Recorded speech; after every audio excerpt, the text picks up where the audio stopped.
Shalom, Kahalo, Yahabashim, Yashabashim.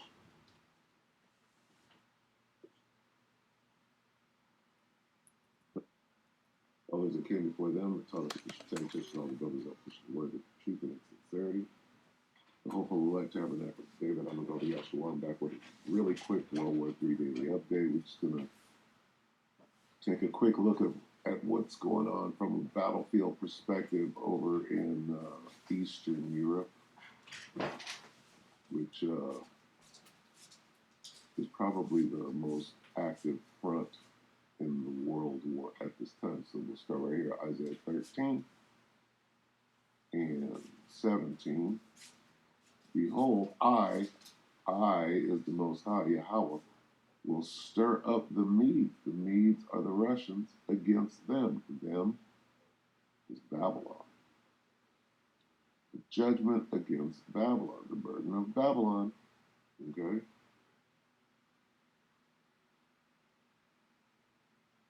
So, when it says, I will stir up the Medes against them, that's the Most High putting in Vladimir's mind, hey, you're about to go and fight. Fight against who? Them, who is Babylon the Great. Who is Babylon the Great? America. Who is Russia over there fighting against? Not the Ukraine. Who's sending money and weapons over there? Well, everybody is, right? Yeah, at the behest of Babylon the Great. Babylon the Great is sending the most money and weapons over there. Okay? Which shall not regard silver and as for gold, they shall not delight in. They're not sending it to the Medes.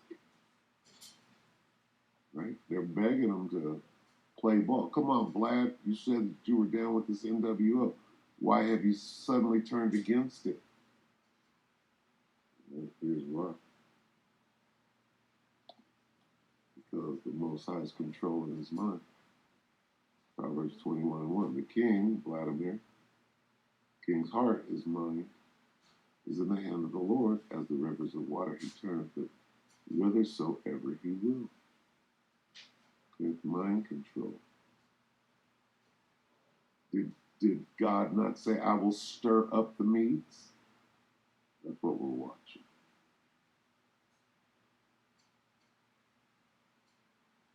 Good News Translation. The Lord controls the mind of a king.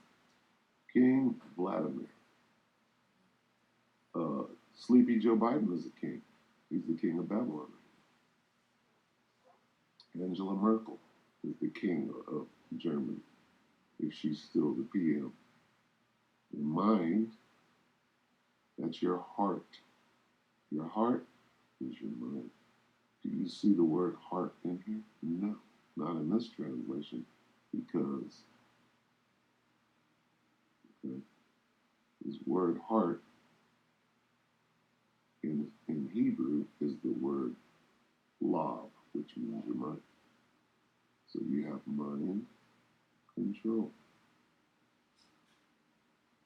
You got Vladimir Putin under mind control. Who's controlling Vlad's mind? Yahweh Bashim Yahusha. So let's watch this. Military and Foreign Affairs Network. I guess today is the 31st. Russia-Ukraine War, day 188, 189. Probably because of the time difference or whatever. He's just going to speak on what's going on. We'll let it play for a while, then we'll go ahead and close it. Good day, everybody, and welcome to another edition of the Military and Foreign Affairs Network. I am your host, the voice of reason. Today, we have entered day 189 of the ongoing Russia-Ukrainian war. So, again, over the past 24, 48 hours, some fairly big developments. We are covering day 188 and 189 in this video. Apparently, all sides are now confirming this fairly significant Ukrainian counterattack that is now occurring. Now, initial reports of the offensive were widespread among various Ukrainian sources, And then we noticed things started to pipe down a little bit, and we believe that is based on the possible lack of success that said operation has had it by the Ukrainian forces in this ongoing operation. But it has not been without success either.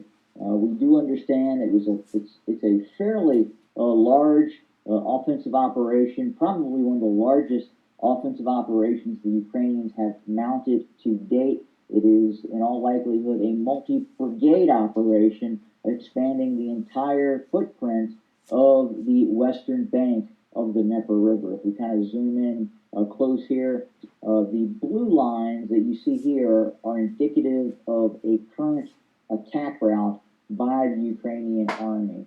The lighter colors are previous operations by the Ukrainian military as well. As we scroll up, and we're going to move from a north by northeasterly direction, analyzing what is happening along this front. And you can see here over the Inuits River, the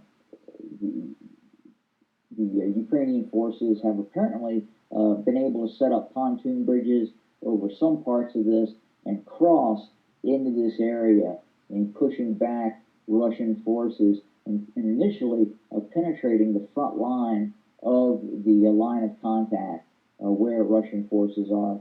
The biggest area that the Ukrainians have found success is up here in the kind of the northeastern quadrant, where they're kind of pushing down the Dnieper River, trying to roll up Russian forces. Now, that is about as far as they have gotten over the past 24, 48 hours. There are reports that Ukrainian forces have incurred incredible losses in this ongoing campaign. The Russians are reporting that well over 100 Ukrainian armored vehicles have been destroyed. In reports, they are reporting, the Russians are reporting that up to 1,200 Ukrainian service members have been killed in the last 24 to 48 hours since this offensive has started. Now, if we take those losses and we temper those losses, let's say we cut those losses in half, and now we're looking at 600 Ukrainian KIA in a matter of just of several hours, several dozen hours. Those are still quite significant losses if we look at what the Ukrainian forces have lost in the course of one day through the entire conflict. Usually, those losses right now, from what we understand, are roughly 30 KIA on up to about 100 KIA, depending on the intensity of said operation. So, KIA stands for killed in action. if we're actually looking at 300 on the low end, 600 probably on the reasonable end, and if you acknowledge what the Russians are saying could be correct in terms of 1,200, well, that would be incredible losses for the Ukrainians if we find out that is actually true. But right now, it appears the Ukrainians are going rather silent about what is happening on the ground. You're not hearing a lot. The political leadership inside of Ukraine is more or less not wanting to talk about this ongoing operation. Meaning they're getting their ass. And outside of the initial announcement by the military side of the equation, which So, did you know that you asked it enough? All right, you get the picture. All right, so point being, this war is not going anywhere. All right, it's going to continue on. All right, it is not going anywhere. It's building. This is going to spill over into what they call World War III. All right, why? Because the Most High is doing this. I will gather, this is Joel 3 and 3. This is a different front. I will gather all nations and bring them down into the valley of Yahushua. Okay, here, I will gather the armies of the world. Okay? All of them. That's World War III. The gathering has started. They're not all down there, but when I say that Russia's fighting against the United States already, they are. Okay? And soon, American troops are going to be over there, they're going to be in the Middle East, which is the Valley of Jehoshaphat, it's in the Middle East.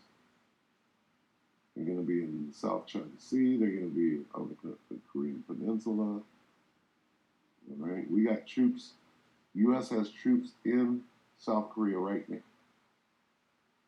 All right? The biggest army bases on the face of the earth are in Iraq, and they're owned by the United States. That was one of the reasons for going into Iraq, was to secure a jumping off point for when this war started. All right, so it is what it is. This is Joel 3:9. Proclaim ye this among the Gentiles, prepare war. This is what God is doing. He's bringing us war. Wake up the mighty men, let all the middle war draw near, let them come up. Right, this ain't going nowhere. Revelation 11:14, we'll close on this. They haven't declared World War III yet. But very soon they will. People are getting their alliances right. People are choosing sides. They're sending troops. Right? Revelation 11:14, the second World War II, is past. And behold, the third World War III, cometh quickly. All right, so with that, we hope that the elect are edified. You brothers and few sisters, and with that, we're going to say shalom.